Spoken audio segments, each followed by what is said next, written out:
this. We're doing a deep dive today, focusing on just one article. It's from August 19th, 1998, and it's about East Palo Alto.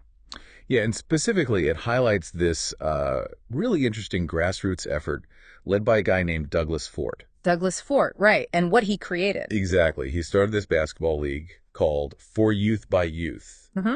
It was aimed at young men, roughly 15 to 30 years old. And the mission, according to the article, seems pretty clear. Yeah, it was about providing positive motivation, helping these guys make a change in their lives. And the article really paints a picture of why that change was needed, doesn't it? It does. It talks about the significant challenge of drug dealing, particularly in certain spots, like Jack Farrell Park. Right, Jack Farrell Park. And Fort had a real connection there. A really personal one. The piece mentions he grew up right near the park.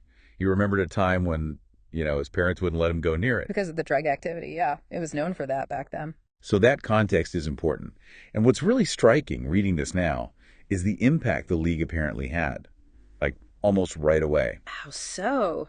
Well, the article notes something pretty amazing.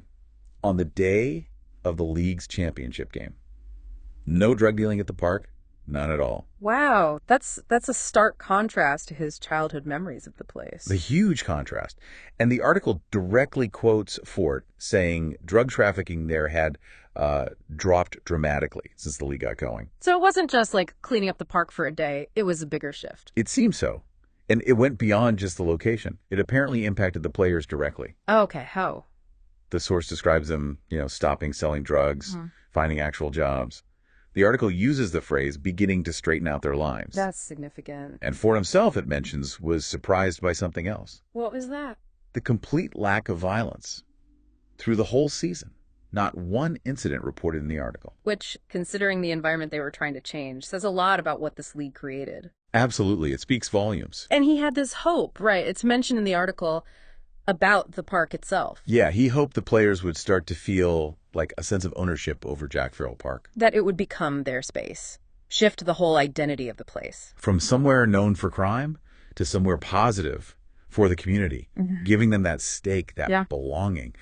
That seems core to his idea. Definitely.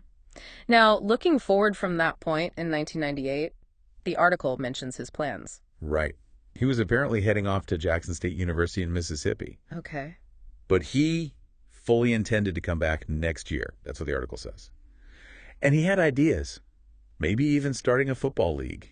Kind of build on what the basketball league started. But he also flagged a potential hurdle, a practical one. Funding. The article quotes him saying pretty directly, we just need some grants to keep it going. Which really highlights something important, doesn't it? Yeah, that individual passion, community drive, it can be incredibly powerful. A real catalyst. But to keep that change going, to sustain it, you need resource, that positive transformation going. To sustain it over the long haul, something to think about.